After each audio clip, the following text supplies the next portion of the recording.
StarHenged. StarHenged. We're gonna get StarHenged. Good evening, everybody. Welcome back to 22 Panels.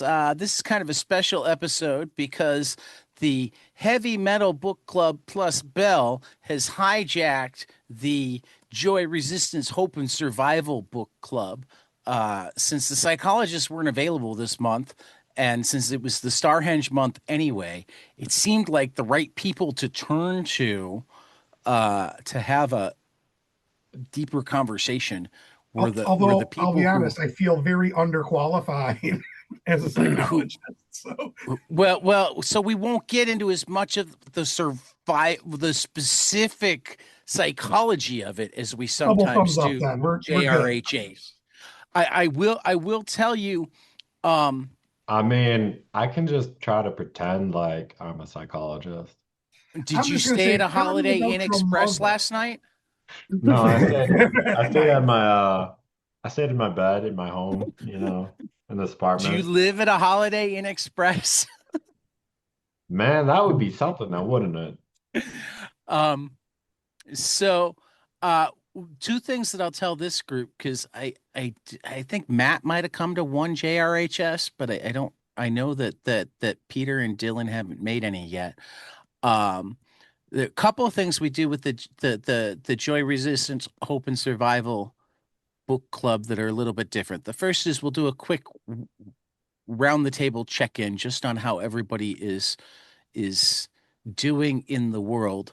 But then the second is as we read the book, um, we'll at least kind of keep some of those words in the back of our heads, things that bring us joy, things that give us hope, things that represent motivation for resistance or survival. Because I try to pick these books out because they spark at least some of those things in me. Um, so anyway, Belle needs to come back soon because she's got to check Okay. in too. There she Hi. is. Checking So in. so we'll I'm just at go around. home. Who wants to check in first and just say how they're doing this week, how they're feeling. As a heavy metal book clubber, I don't know what the hell this is, so I'm gonna let All right, these I'll go people. first then because I've done it before. So I'm Matt, and I'm actually feeling great, very happy. I had to travel last week for work, and I met a lot of people. I work from home, and so do all of my coworkers. So like I've never really met all of them. I've met a couple of them in person once. And I talked about 22 panels at dinner one night, and it was a lot of fun. So, I'm just all around just in a good mood, feeling good. Nice. Right on. I'll give you another example. I'll jump in next. I'm Tad, obviously. Well, semi-obviously Obviously, to the four I or don't I five don't listeners of know. this podcast. Uh, I'm doing pretty good. It's the second week off of school now. I shot up to Duluth to visit a friend and a cousin and an uncle and an aunt, and then I stopped in Minneapolis to visit some comic peeps on the way home. Tuesday through Thursday this week. I've had some great podcast conversations. We've released a bunch of episodes, and I've been relaxed because no Youth of America to corrupt this week. Just myself to entertain. The immortal words of Alice Cooper: "School's out for the summer." I'll That's pick up right. there. I'm Belle. I'm Matt's daughter. I am home. We are in the same room today. That is so special and so fun in so many ways. I'm going off for my PhD soon. In about a month, I'll be in the same city as Tad, which is awesome. And I'm just You see, she's also going to get paid better than me, which Wait, still is wait. weird to me. That Wait, that wait, her wait. stipend while she gets her PhD is more than I get paid. Now, when you say that you're gonna be in the same city as Tad, do you mean you're gonna be in Chicago or the same city as She means Tad? Chicago. No, She means Chicago. Mm. I'll be at Same the University of metro Chicago. area. I I understand. don't I actually live understand the in the city. clarification, though, Peter. It No, is that's a right. fair clarification. I will This be is within the where range of Tad. this is where Belle comes from, a smaller city, so she doesn't get the expansive metro area thing yet. Yeah, we've been to Many New York people City a where couple of you times. live, Belle, don't say that I live in the same city as them. Or many people where you will live. When you live in the city of Chicago, many people in the city of Chicago. No, If I you mean, to be perfectly go honest, past the bordering towns, you're not in Chicago anymore. I'm gonna say this. I think you're fine, Belle. Like, here's the thing. It's dumb, but like does like boil down a lot to, hey, like nobody's heard of Rockford or Wheaton or Naperville. Oh yeah, no, But you're in people know Chicago. Chicago, right? Yeah. You're in Chicago, dude. Or you're in Kind of a like suburb of Chicago. people know Right. Seattle, but if I drop some other, cities around Seattle, people would be Right. like, "What, huh?" Yeah, Oh, people from Gresham saying they're from Portland. Yeah, Mhm. I Right. feel like it's at another level sometimes with Chicago though, where like for anybody outside of Illinois, if you say you live in Illinois, they think you live in Chicago. And and like if you live in Chicago and you live across the street into the border, over the border into Evanston, about half of Chicagoans will be upset if you call yourself a Chicagoan. If it helps, the other day in a group chat, I accidentally included New York in New England, in the New England area, and boy, they got Ugh. real upset. Oh wow. They got Oh real mad wow. at me. I was like, I'm sorry, Yeah, I'm yeah, not from yeah, yeah. around You here. understand that New England is smaller than New York And they're very Yeah. sensitive about and it. has the Red Yeah, Sox. real mad. Big mad about it. Yeah, okay. It's funny. The Red Sox, the This Celtics, and the this Patriots are all in New England, this which kind of is just breaks smaller than New down how York. like, humans in general categorize things in weird fucking ways. Yeah. All right, check in. Real territorial we are. I'll go next. I'll say I'm doing mostly pretty well. I'm pretty psyched. I got done with the Diablo 4 current season. Got the so that was exciting. That's and the other part of that is that now I feel like I am relieved of that and can go actually do important things. I don't have a lawn like Matt, but I do But you need have a to. You shower got a like shower like Dillon. or a shower like Dylan. That's what I meant. That's I the was one gonna good say thing you got I for do need going to for you. go clean out a storage unit, so Well, that sounds probably fun. go focus on that. Is Oh, it is it are yeah. is it old stuff that you might be excited to rediscover, or is it all just trash? Ah, Or is it something else? Or did you purchase somebody else's storage unit and you don't know yet? Oh, that's even more I exciting. wish it was like that option that I purchased somebody else's and I didn't know, and maybe I was gonna make a whole bunch of money. No, it's all my junk. I'm at the point where I'm sure there's probably some exciting stuff in there that I will want, but You might I'm find some also Pokemon sure cards. what? You might find some Pokemon cards. Yeah, those are probably down in the other storage unit.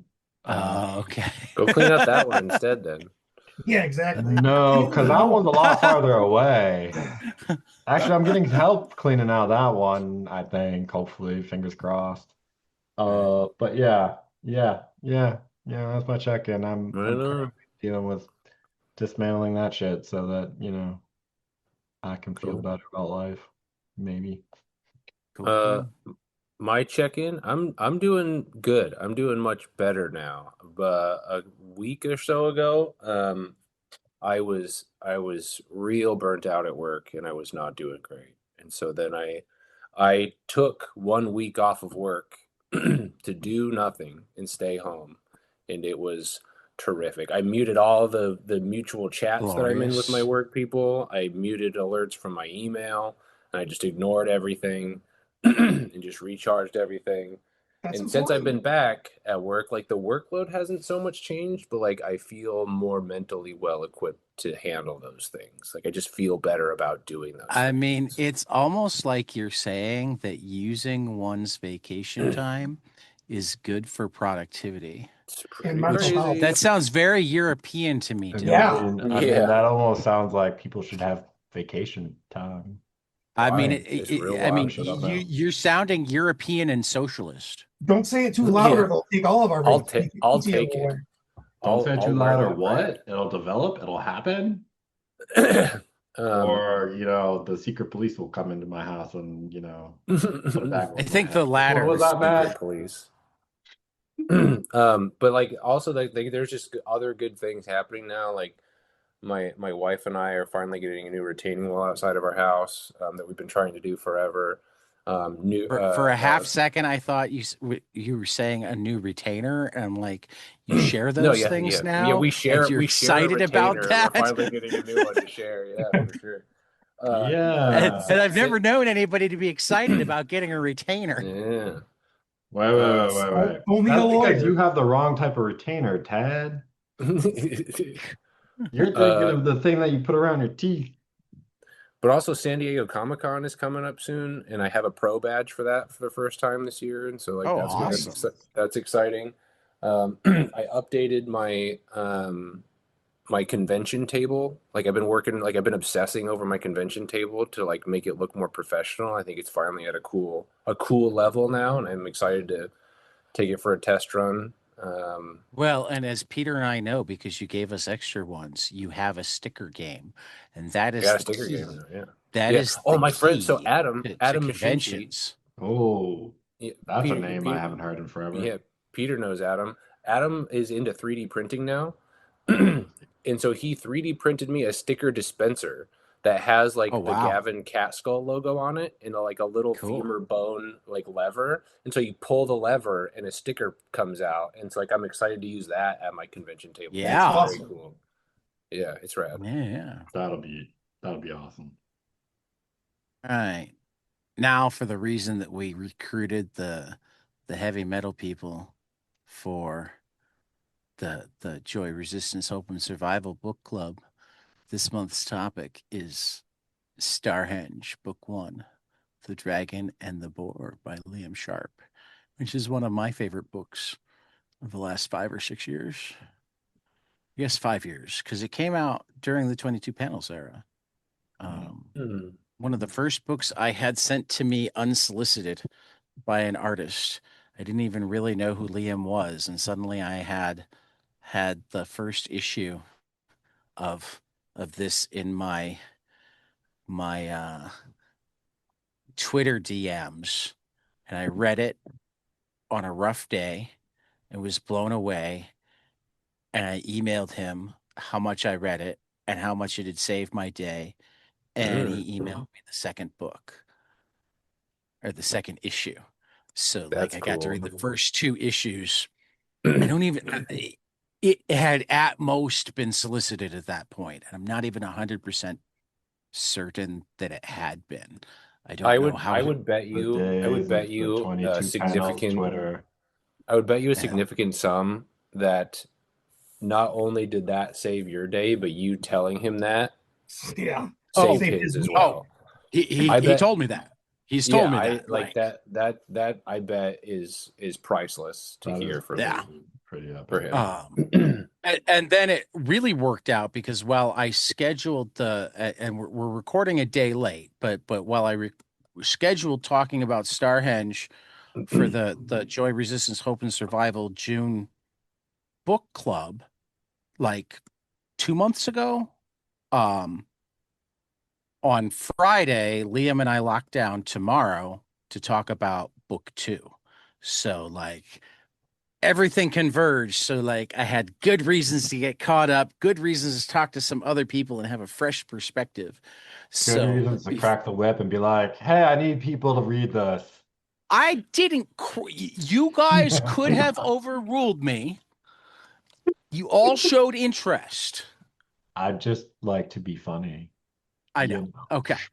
So that's as much as I want to share about the book off the bat. I want to get everybody else's like thoughts and impressions first, just because I evangelize about this book. So I don't want to take over the conversation before I hear what other people are thinking. Because it's a really different book. Anybody want to go first? I can. All right. I really like all the imagery done in here, and I really like all the story. And what I found really, really strange about it is that normally we will talk about stories like this where there is just tons and tons of dialogue. And of course, you just pass through all the pages where there weren't tons and tons of dialogue, which is kind of me. But But then I got to one where there was. right. And normally we will call this a wordy comic, and I mean, it is kind of. I mean, there's a lot of words in it. Yep. There's no way to say it's not a wordy comic because it's a fucking It wordy is. comic. It's like reading a novel and then, reading a novel that's split up. I mean, I wouldn't call it a full novel because, like, I don't know how much that would actually cut down into like an actual page by page if you took out all the pictures, but uh I don't know. It's one of those interesting things where, like, for some odd reason, on my mind is the fact that, like, a lot of times when we have stuff like this, we're like, oh, there's a lot of words, and we should let pictures do more of the storytelling. And I feel like in this case, like, there's definitely sort of two stories going on, and one is kind of with pictures, and the pictures are kind of a little bit. I mean, I almost want to say like most of the story is in the words, and then the pictures sort of help it, but are also can be kind of what's the word? Not related. Yeah, I think to sort of piggyback on that a little bit, I think that there is I don't know if you want to call it a misnomer, but there's this idea in comics for art that a lot of people try to just subscribe to, that the art should be able to tell the story without the words, or at least get the majority of the story without the words. And I think that is good. That works most of the time. But that sort of takes away from art like this that is it's necessary for the story, but the words, as many as there are, elevate the art. Like the art isn't there to do the words jobs, and the words are not there to do the art's jobs. They're both there, and they both seem to be equally as important, which I think doesn't happen a lot. Normally, when there's disconnected art, and there's just too many words, and you're like, geez, there's just too many words here. Dylan, This isn't I was this isn't preach, working. brother. I was Like thinking the same show thing. don't tell kind of a thing. But yeah, but this strikes the perfect balance That's between the exact. Yeah, words. that's yes. That in heavy metal, we're like, yeah, we're gonna skip that because there's too many words. But this Yeah, is like, I want to read yeah, what's coming. So yeah, yeah, it's like that perfect yeah. balance. It's No, what I was exactly it. gonna Yeah. say is what's kind of interesting about this is even though like that thought comes to my head of like, normally we're thinking about comics where a lot of it, the storytelling is in fact via imagery. And I'm not saying that there isn't anything like we get a lot out of the imagery, obviously. Like we get a ton out of it. But like in this, like it's kind of I think this actually does what we expect out of the words in comics, which is to say that whatever the words are doing, it's doing, to add to our content, not to reiterate. Mm-hmm. And I think that's a big part of it. I mean, like just Yep. like I uh think I think just as you would be completely lost and confused if you read this without the art, if you read it with the just the art and not the words, like you would be so hopelessly lost and Yeah, confused I was about gonna say what pretty this much is even lost. about. But when they're together, like it really is. It's a the strikes a perfect balance between the two. It's great. yeah, I mean I kind of would be interested like what it would be with just the words or what it would be with just the art, but it definitely wouldn't be the same if you Oh had yeah, no, this experience is one or the totally different. other. I think you would still have kind of these sort of complete things going on. They'd just be, I mean, for one thing, it's really, I don't know how easy it is when you just have art to connect to things that are like so ingrained in our society, like King Arthur. Like, can you without like using some like and I just haven't seen any imagery that is purely King Arthur like, right? Or purely of that sort of story genre. Hmm. Like you have the what are these what is this structure that they're at here in this part of the story that we're looking at? Stonehenge? Stonehenge. That's right. You know, the thing that the book is named after. Stonehenge. Yeah. Yeah, my head apparently doesn't grasp things as well as it could, but and I lost track of my thought, so I'll come back to that.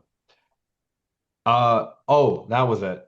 But there's nothing that's clearly like, oh, this is Arthur, you know, king of the, you know, Britain and what have you. Like, there's no, I don't even think they do like the sword and the stone at all. And they certainly don't do it in a way where like, you know, you like are like, oh, okay, like King Arthur, got it.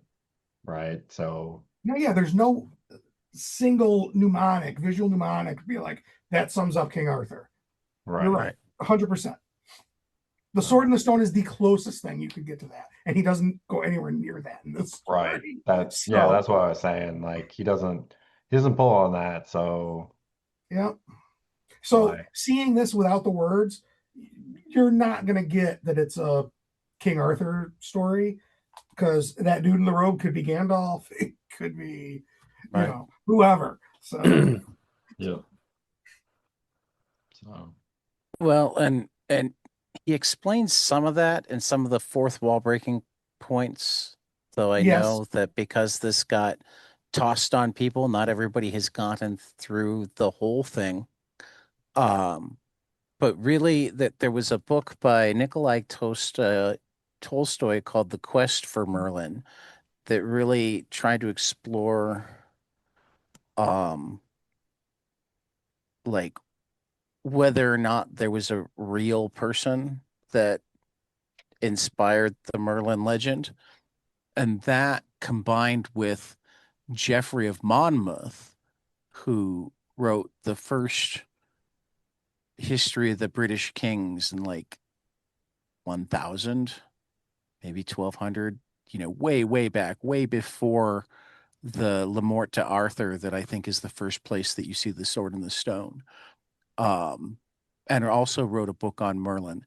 He kind of uses them as his primary um, source material for the historical parts, while at the same time doing this crazy idea where Merlin is really uh uh I'm traveling future yeah life person. future right sent back in time I guess they um call it carked. carp carked yeah Carked. um Which is essentially genetically and or otherwise modified. right and in some of their cases genetically and otherwise modified to have the ability to change their appearance at will, etc. did he create that term, Kirk? I don't Because know. it's cool as hell. If he didn't, Yeah, man, I mean, if he did, kudos, because it's great. Oh, I love it, but I'm like, Yeah, yeah. it fits so well. I feel like it's something I should know. right. Like, I guess that's why I'm asking. This is like, damn, I feel like I should know what that means. I don't know. When I look it up on Google and they come back with the AI generated crap, the slang meaning is to die or break down, and the traditional meaning is to worry. So I have no idea where he got it. I think it's possible he just made it. That's entirely possible. Um, it might even I Might even will be a question for tomorrow. yes.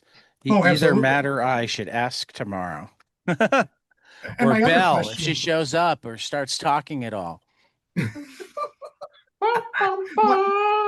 my other question though is the queen. Like, whenever you see like in front of a word, someone's like queen.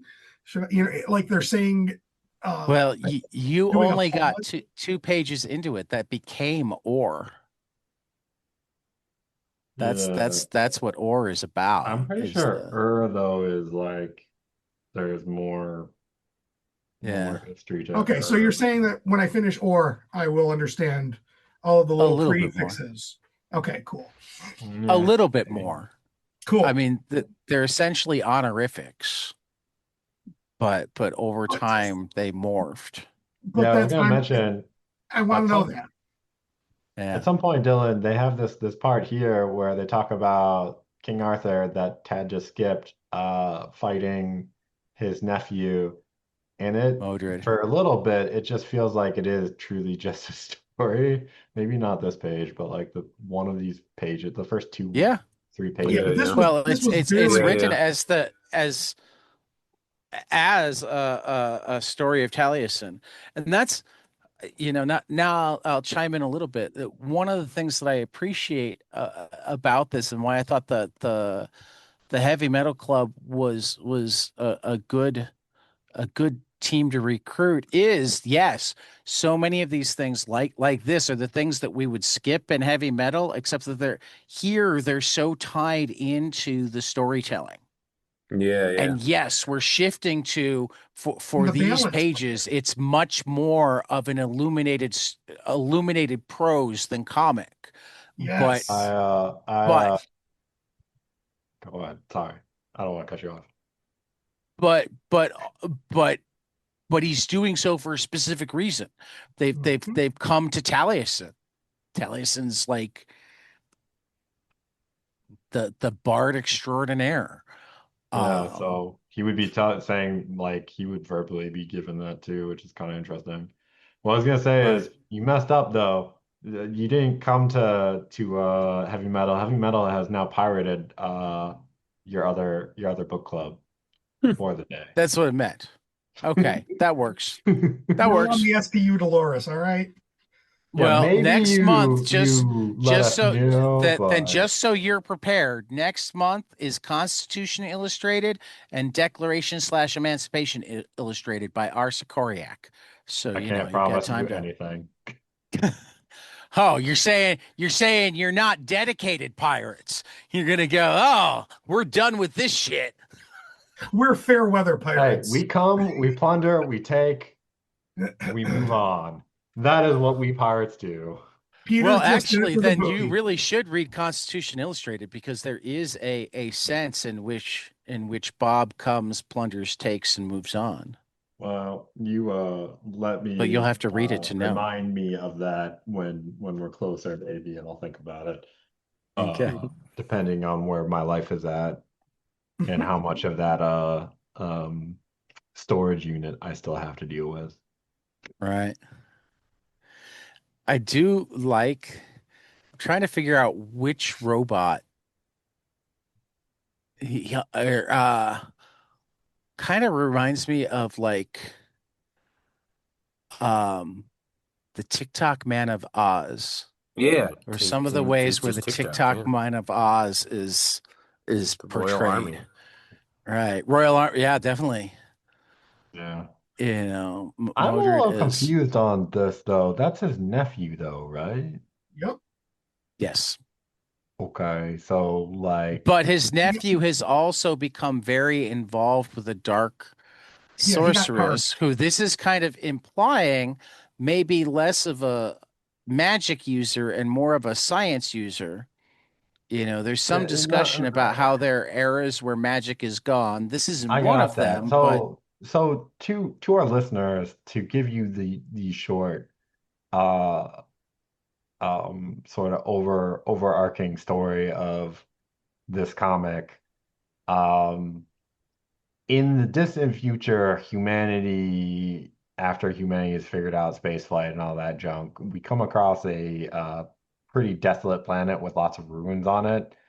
Um, and we think like nothing's living there. And it turns out that there are a bunch of sleeping robots there. Dormant AI. Yeah. Yeah, that just sort of wake up and when they wake up, decide to start destroying life across, the galaxy, particularly humans, but I mean, like, that's probably mostly the focus because humans are sort of the viewpoint of the story, right? Like we don't go looking at a lot of other species.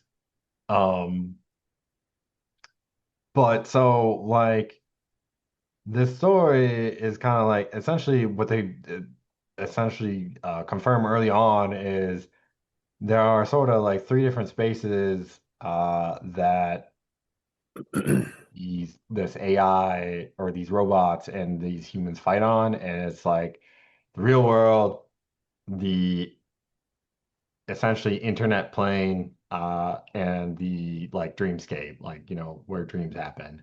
And the best way how to like screw with robots and AI is apparently magic, which is what they're trying to find with all their time traveling Because shenanigans. it's not logical and it can't be Right. computed, They can't grasp it. Yeah. right? Yep, that was the reason given to it. Yes. Right. So, um, And yeah. Merlin is actually What? Wilt, the son of the Queen Sure. But sent what I was back gonna in say time. is this when we talk about the story of Arthur fighting his Nephew. nephew, the thing that what I was confused about was it almost feels as if they portray his nephew as one of the robots, He one got of the carved. yeah, the dread whatever, Dreadnoughts. yeah, that get sent back in time at random places. I mean, like, and so like what I'm trying to figure out is that whole sort of deal with both the queen, the evil queen, the nephew who, he's a nephew, so you suspect that he's has some blood lineage to Arthur or some bloodline tie. Um, and not so much the big giant knight, because that just corresponds with other things in the story where a dreadnought gets sent back to go uh deal with Wilton. Sorry, they give them so many names. Anyhow, Yeah. Amber, Amber. Merlin, Wilt, what was that third name? Something with a D? Daryl is the name that Daryl. Amber knows him by, but it turns out that he's really been along for a long time, and Merlin knows him Mhm. as So does the other dude. uh, Wait, so Merlin Daryl knows is not Merlin? No, No, no. Daryl is here. Daryl is Kushum Sal. Merlin is the Urk Queen's son. Right. And Uh, apparently, just from this last page, Amber is the It's his Queen's grandmother. mother. That's uh, the time. That's the time travel mind Timey-wimey fucker. shit. Yes.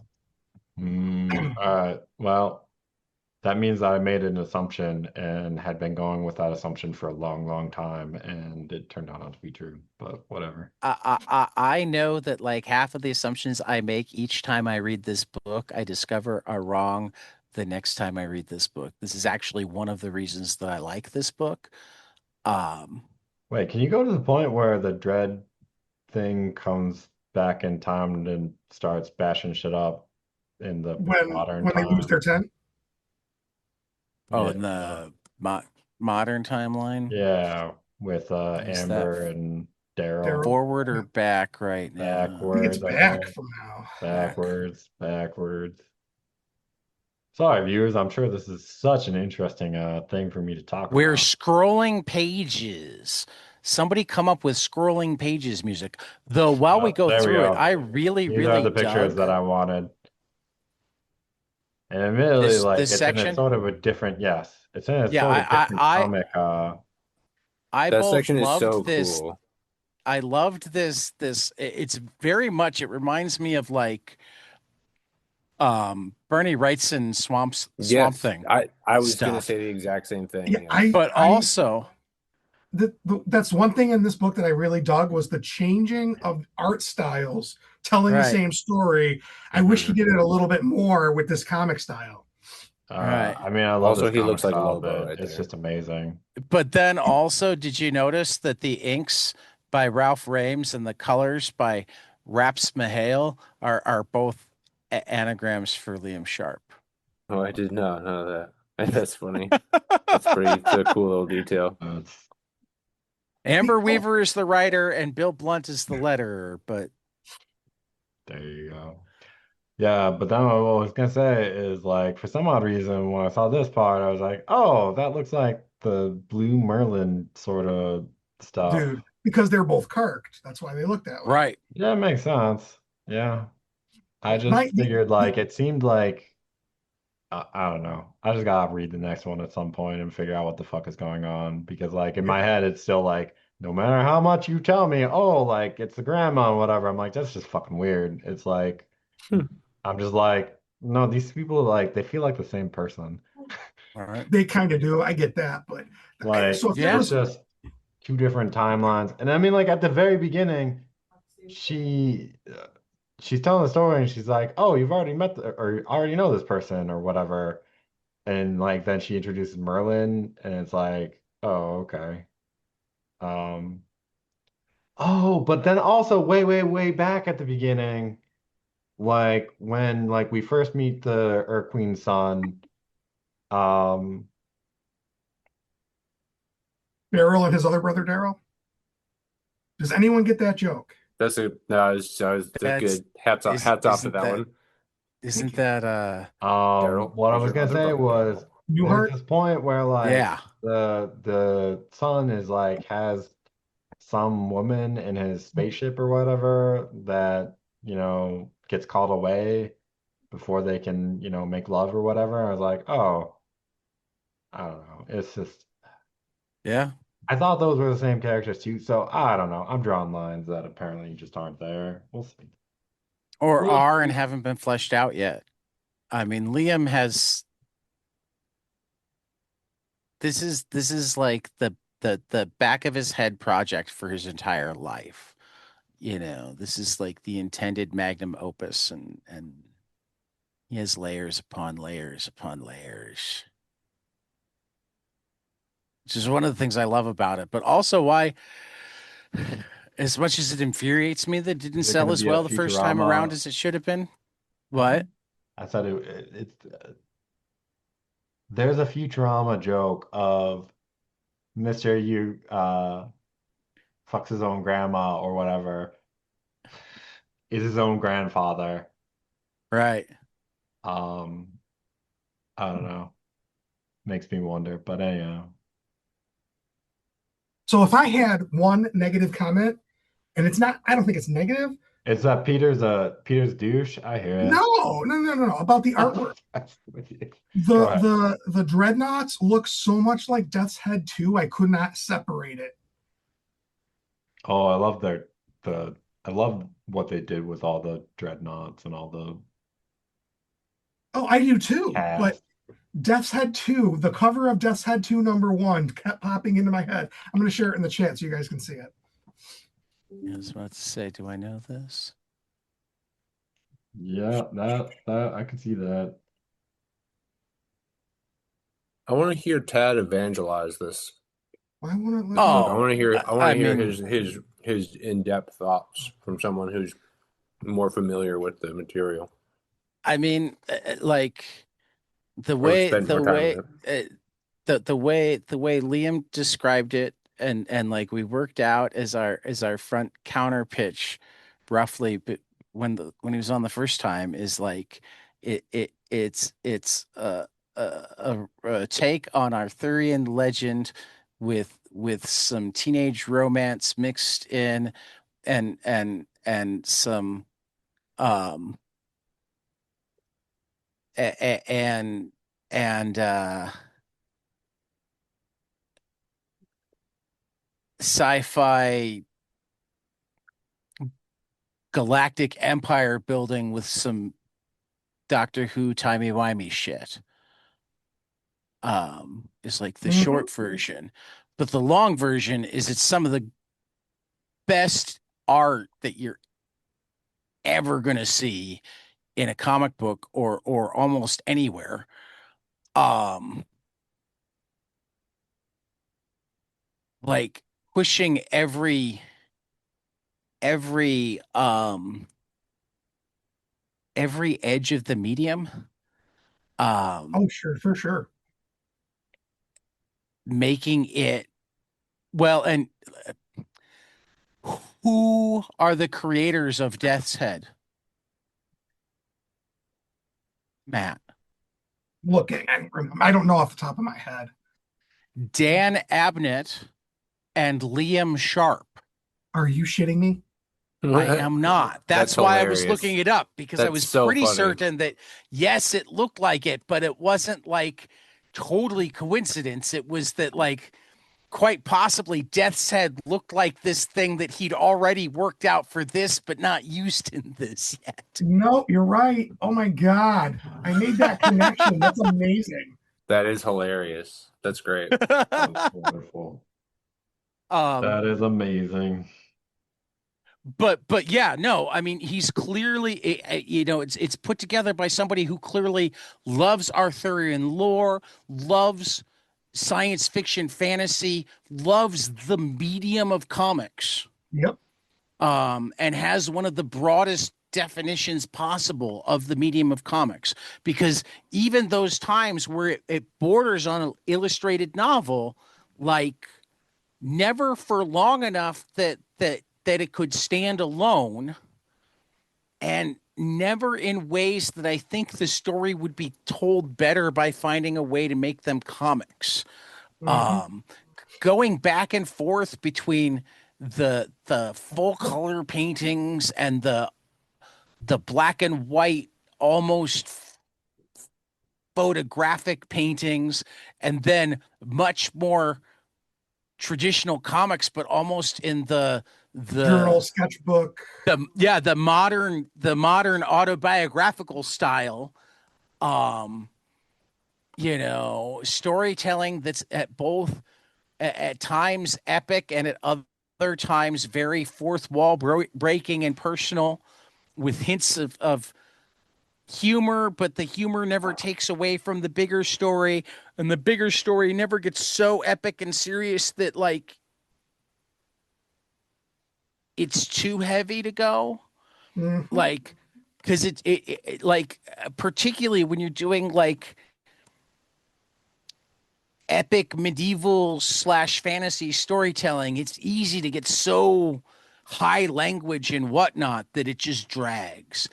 And he touches on that, but never falls over the edge. Um, like, again, there's so many individual things about this book that in and of themselves are wonderful, but that also shouldn't work together, shouldn't be the greater than the sum of their parts, and yet And they are somehow he has crafted something that is. 100%. The number of, I mean, I loved that Peter immediately brought up that, like, half the time when we read stories like this, we're like, too many words. I couldn't even read it all. Or they showed me that. Why did they say that? And, like, none of those statements are true of this. Like, Yep. every guideline that's easy to break, he breaks, but in a way that works, rather than displaying why it's a guideline. Yep. Exactly. That that is truly the thing I like most about this story. Page layouts are just, like, the only person I know that I like page layouts, and some of them are very much like Jesse Lonergan's. The only person whose page layouts that I rave about as much as I sometimes rave about these page layouts is Jesse Lonergan. And they have some similarities in the way they use panels to both speed up and slow down time. Mhm. You know. Um Oh, I love and this part. Look at the How guy's Merlin gets the math. stones moved. That was Wow. that was so brilliant. yeah. Is it funny? Sorry. Is it just funny to me that it feels kind of like a phallic joke?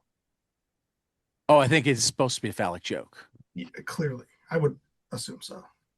particularly because that's not the way that it actually happened. That's one of the possible, like all of the different pictures are. Others insist the stones were dragged on rolling logs Yeah, all the way from Wales or nearer by. to give our Romantic viewers, fantasies. give our listeners some idea of what's going on. There's a giant with a massive boulder in his hands. Um, and they're Phallic talking shaped about boulder. how Stonehenge got to where it is. Well, specifically the idea that the rocks were from Ireland, even though the structure itself is in the south of England. Right. Yes, that specific part of it. But so each of the picture is one of the legendary versions of it, while Merlin is saying, but essentially I just made it happen. There you go. You know. And you get the shout out to Spinal Tap. Well, except Merlin isn't saying it, Amber's saying it. I think, Okay. right? Um Amber is saying that what she's being, what she was told or what she knows about it. This is okay. Amber is saying that Merlin just made it happen. because I'm pretty sure the whole story is Amber's voice, right? Yeah, I I think so. think so. I think she is the omnipotent observer that we are following. Right. Yeah. Which connects to, you were talking about how the there's just so much pure love for Arthurian legend, sorry. Um, and then she's kind of represented or like heavily representative of that, right? Right. So I love this page. that was a pretty good image. Right before the terrifying At what point did you guys realize what killed her parents? I mean, Dylan, you want to chime in? You're the one who never mind. Has gotten the least distance. And honestly, I'll say that I don't 100% know what killed her parents yet. What? I So, mean, all right. I assume it's one of these dreadnoughts that popped in. Right. Like it I Right. did. mean, I just they kind of pretty assume that. I could be wrong. You're right. at some point they make a high implication that it was probably a Right. dreadnought. I mean, I definitely think it's something future related.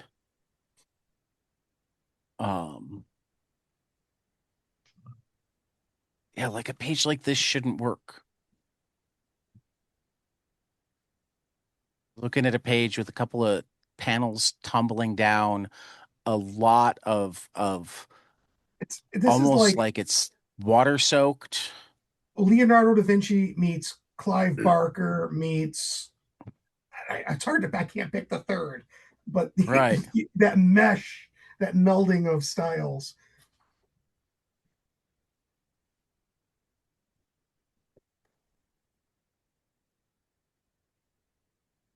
Right. I just, but yeah, that's why I love it. I know most of you didn't get to it. But let's hit on Ore just a little bit, at least Peter and I. Ore is actually even more God, that's a cool illuminated page. prose That is a cool page. than I this noticed that. is. That's why I was like, I gotta cut the grass.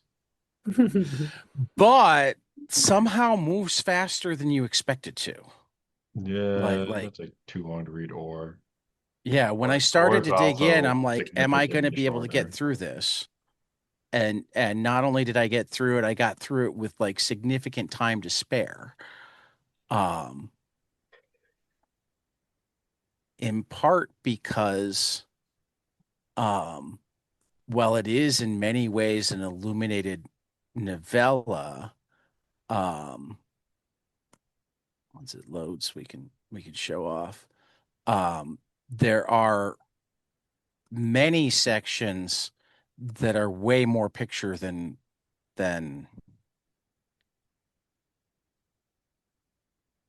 than Yeah. So the difference between or and the StarHenge book one, if in my brief, like that I comprised so far, is essentially or does a lot where like there is a lot of word texting, but one, it feels like a lot of that word texting is like put into more concise places, so you're not like running around the page trying to find it all. Um, and two, I mean, like I just feel like it just, connects that a little bit. Like it is also just like a shorter thing in general. Like it's um I think it's like 50 some odd pages. 50 some odd pages sounds right. Yeah. I thought Or was 60 something. It might be. It's Looks like it's 61. 61, But but that includes the that back cover and right. yeah. Yeah. Is It's it So 60 it's or is it 60 or? including covers. is it or is it You know, That's a that's a good question. question to ask Liam, Liam, particularly hit us up in because the get us in the it comments. it Pronunciation. it did come from the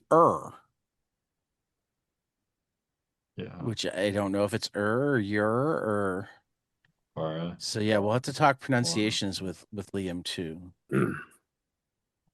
yeah, I don't know. I thought is it I'm interested in what people found, like as we were talking about, like it seemed since we're abducting the hope. Sorry, I don't remember all the four words. Joy, resistance, hope, and survival. Joy, Resistance, Hope, and Survival podcast or book club. Sorry, And I think, making I these mean, notes. I'll tell you why, how all of that came together in terms of me picking this book. Like the pure beauty of all of this is what brings me joy. Both tales are tales of resistance and survival up against impossible odds. Yep. And hope is Hope we get to the finish this. is also the underlying feeling that never quite goes away no matter what's going on. Sure. I mean, they, yeah, it's definitely well outlined that all of those things are sort of in this book, in both of but these. here's actually the answer to uh uh some true Velt demons sent back through time to manifest briefly as dryads or their ilk. No longer the Queen, her home now devoid of life. The avatars would first come to be known as simply then eventually or. So it's like when the queen first lost, she sent her presence through the whole Metavelt, etc., into like clones of herself, vessels waiting for her, whatever you want to call it. Yeah, That eventually that's became cool. known as the Ore. That's very Um, cool.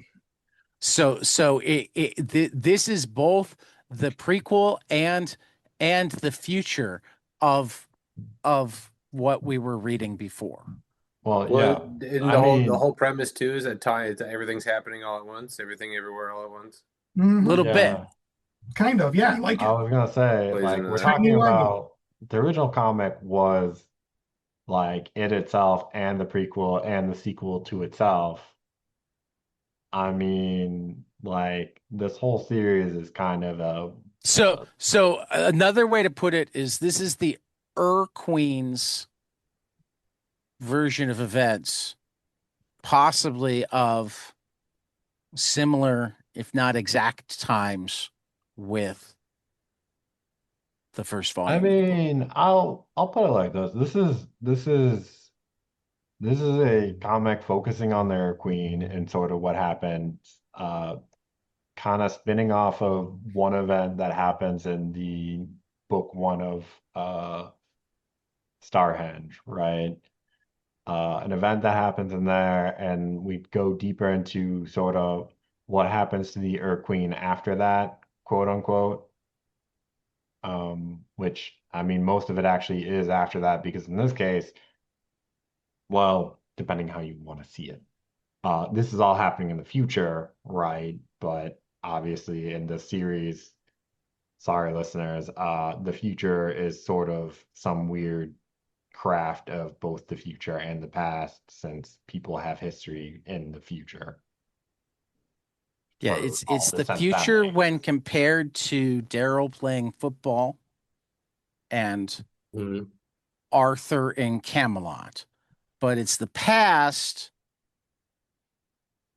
When you're talking about where these people came from. Possibly. I mean, that's actually what I'm not 100% clear on when I'm watching this is has or when I'm reading this is has Daryl been sent back or has Merlin been sent back yet? Has she sent Wilt back? We don't really see Wilt in Orr, so I kind of assume that this is all after Wilt has been sent back. But that really makes me wonder how the whole timey-wimey thing works and whether like this is what could happen if Wilt fails, or is this assuming that Wilt failed, or my head's gonna break, but it's beautiful. You need to No, I read just kind of or assumed it's part of everything. I don't know. I don't see it as like a different sort of like I know that sounds weird, but and again, only time real time in outside the comic will tell. But um, what I gathered from it was that this is a very important part of something that's Yeah, probably going to be coming up, which is essentially she has dropped this, we'll call it a virus, just to keep people who haven't read it right. in suspense, into the cast's mind. Right. And um, I'm pretty Being, sure, I essence, mean, like we've already programming. seen from or that it's starting to have repercussions on the cast, Right. but I Right. almost guarantee you that it, I mean, like you could have huge story repercussions just based off of it, right? Like Right. there are huge things that could happen from what she's done. And also, there is some level of probably meshing kind of what happened with it and the Knights of Velt. So there's a lot going on, but There there was are. always a lot going on in the story. So that is one thing I will say. It is very dense. So, um, before we go, since the Heavy Metal Book Club has pirated the Joy Resistance Hope and Survival Book Club, Yes. why Don't make don't us pick a we? favorite panel. It's impossible. They're all yeah, so exactly. good. Tabs are just All right. cruel. Okay, we won't. We won't. I No, was gonna. no, no, no. And You know, Sorry, this is my Dylan. favorite I You're would being ongoing. pick. forced, Okay, especially I'll since panic Dylan, you for a haven't read second. it all. So I need to know your favorite panel so far. And then I need you to chime in later and say, actually, after I finished reading all this is my favorite panel. Oh, Yeah, and by no, the way, even we as I also was have to saying, pick and a I had favorite no idea how I ongoing would and a pick one. favorite story. No, we would have just done panel. I was We But can. even joking. as I was starting to ask the question, I was like, This is do I impossible. actually want to have to do this? We can try and do it. The Uh, one with the boobs, and what that was does not narrow it down. what do you normal? I know we're pirating your Joy of Resistance, Hope, and Survival, but what does Joy, Hope, Resistance, and Survive or Joy, Resistance, Hope, and Survival, sorry, normally do? I mean, we don't have a specific closing thing. I mean, so probably what I do is what I was thinking of doing before I came up with the ill-advised idea of having you try to pick between thousands of beautiful panels. Amazing Um, pictures. Yeah. which Yeah, is I which don't is think that's gonna work. which is like let's just like final thoughts. Final thoughts. And is Belle hiding in the background, or she keeps going in and out? Okay, That's a she is secret. I there. didn't read the book, so I'm reading it right now. I'm about a third of the way through. You're about a third of the way through. So, what are your Tell us your thoughts favorite so thing far, so far. Belle? I think it's crazy. I think I really like what you guys were talking about with the art style shifts. I haven't even gotten. I mean, I've gotten a little far. I mean, I've gone from the black and white to the spacey stuff, and then to the drawing, like the cartoony style. And I really like how it's been used so far. I also think it's a lot of reading. So I'm definitely It is a lot of reading with a fresh mind tomorrow and probably reread a little bit of it. It is a lot of reading. But it's good. I actually have never also read the story of King Arthur in its fullest, so this will be my first kind of idea. And I am not know the whole nearly story as after this. versed as Liam. Like, I've read the Once and Future King, and I've read the Idylls of the King. I haven't read Mallory. I still need to read Geoffrey of Monmouth. What'd you say, Dylan? Sorry. I was saying that, yeah, just read this and you'll basically know all of King Arthur. A lot of it. Yeah. Well, you know, most of it. It's exactly Most the of it same. you It's need to pretty know. much one for one. Except got the Sword and Tarkable Stone. stories. You won't get the Sword and Stone, but that's it. You can go watch that animated Disney film, I guess. Yeah, That's yeah. I've already Well, seen we it. probably we enough. haven't So had there any you go. Lancelot yet. Oh yeah, we haven't had the Knights of the Round Table either. No okay. D'Artagnan. That's Three Musketeers. That was a joke. Sorry. I know. I gotcha. That's for the Jason Book Club. Though that deals more with Athos than D'Artagnan. Sure. So we were gonna do final Athos thoughts. in America and space. The Animorphs sorry, fish again, coming out of this guy's mouth is kind of crazy on this page. I just got here. That's wild. Which Really? one? The fish. The Animorphs fish Oh coming yeah, out of the his fish. Yeah. Yep. Yeah. It was wild. It's a carp. All right. Anybody else closing thoughts? I think we should go in order of like Dylan should go next, and then Matt, and I'll go, and then you can have final thoughts because you've read this like a bajillion times. I mean, I've given most of my thoughts, so I might just wrap at that point. But okay, Dylan, Matt, you. I am so mad that I couldn't finish this before we had to record. I believe it. Those are good final thoughts. I'm sorry for not warning you exactly like the density. That's okay. Like I mean I tried to read this as soon as I could, but I just didn't have enough time. It doesn't matter when. Right. It's yeah, that's fine. Well, but if I'd warned you the density, you might have said I don't think that can happen, and we might have read heavy. Oh, that's we might have done heavy metal now instead. But then maybe I wouldn't have had a chance to get started on it. Yeah, to be perfectly honest, Metal Hurlant's like 200 pages too, and that's true. So yeah, my closing thought is that I'm excited to watch this build on itself and see how everything comes together, because it seems like up to where I'm at, there's so many things happening and there's so many moving parts, but they all are very clearly connected in some way, and so I'm just excited to get more of it. Is really my closing thought. Nice. Matt. Oh yeah, I'll tag right on to Dylan. I'm excited to read Ore, and I'm excited to read book 2. I want to get all of it. I want to understand it. I want to read it. I want to consume it. This is just good stuff.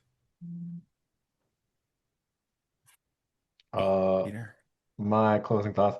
I really enjoyed it. I mean, like I remember reading the first few when you got the copies, and I went out and bought them, and it was a lot of fun doing that too. And I kind of a lot of stuff happened after that, so whatever. But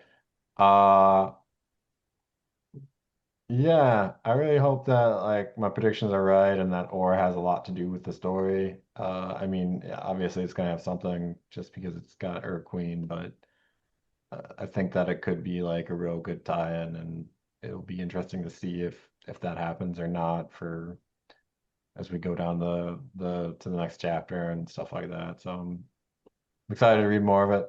So I think it's a done a great job of visually and um, I don't remember what the word I'm looking for, but wordily getting the story across. Yeah, I know. Visually and Wordily. Love that. I tend not to be a wordsmith, especially when I'm talking. Anyhow,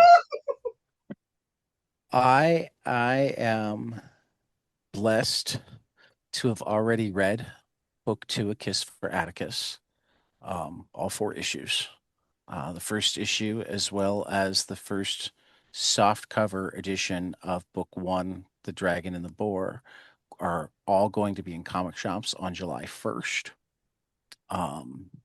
Looking forward so much to being able to talk to Liam about this again. I'm hoping I can pin him down for the super spoilery post all of Book for Atticus coming out discussion like right away, just so that we don't spend another 3 years trying to find time to talk again like we did this time. Though he did move from San Francisco back to England in that time, and that did complicate the whole managing to set up a time to talk thing. But yeah, I'll say that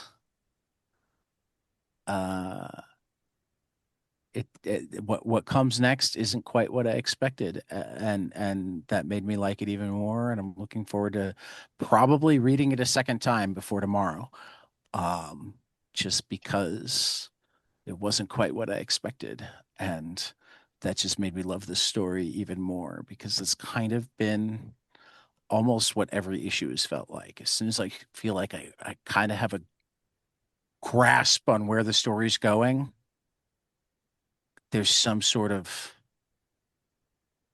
twist, and not like the M. Night Shyamalan twist, but more just some sort of wrinkle where you go off in a different direction than you really expected. And that doesn't mean that what you're expecting won't still happen. It's the side quest that pops up, or oh, we kind of got to the same spot, but the journey was so much different than I expected it to be. That sort of thing. So you want the And Quentin Tarantino twist. and always, always, always just so damn beautiful. Oh, yes, it is. And like also surprising because like, I mean, going back to talking about how he breaks like all of the rules that I normally have into my head of like what generally makes a good comic. It is so rare for me to think things that are as photorealistic as he sometimes are make good comics, but he pulls it off. He manages to still act. He manages to still get that feeling of motion rather than that static photo image. You know, there's just like, I love Alex Ross on a cover, but half the time when he does interiors, and he doesn't do a lot of interiors, and this is probably part of the reason why it doesn't work for me. And like, I never find myself feeling that lack of emotion in any of Liam's pictures. You heard it here first. The reason Alex Ross doesn't do interiors is because it doesn't work for Tad. No, I don't think that's it. Specifically. No, I don't I'm think that's kidding. it at all. I know. I'm kidding. We I need to think get it doesn't Alex work Ross for on to Alex discuss. because Yeah, at this point, when he does do interiors, he doesn't do them in the big painted. yeah. Like if Yeah. you read his Fantastic Four story, he did very different art than the art that he's known for. You know. Yep. Because he listened to you, Tad. I doubt it. I mean, he does live nearby. We go to the same comic shop sometimes. The comic shop that I went to before Dr. Ramos opened his. So I suppose Charlie could have passed the message, but That's funny. it doesn't feel like Alex needs my advice. Like, No, I'm teasing, of course. the things that he does it well in comics far outweigh the things that aren't my cup of tea. I won't Could you even say imagine that he does Alex badly. I will say that aren't my cup of tea. Imagine Alex Ross's entire career has been guided by third-party advice. So he goes to the same comic shop, and Alex asks the comic shop owner what Tad thinks of this. Hey, could you ask Tad about this and let me know what he says? I saw that 22 panels sign in your window. What's that all Really- about? Well, really do wanna you know know what what he Tad thinks of thinks. my work? Anyway, Uh, yeah, good stuff all around. So, Matt, you don't get to close it this time because this isn't the heavy metal one. So I'm going to say for the Wait, joy you pirated resistance, it. Matt gets to close it. Go ahead. Hey, Matt, the quick. joy resistance, hope and survival book club on 22 panels. We will see you after the next page. Matt,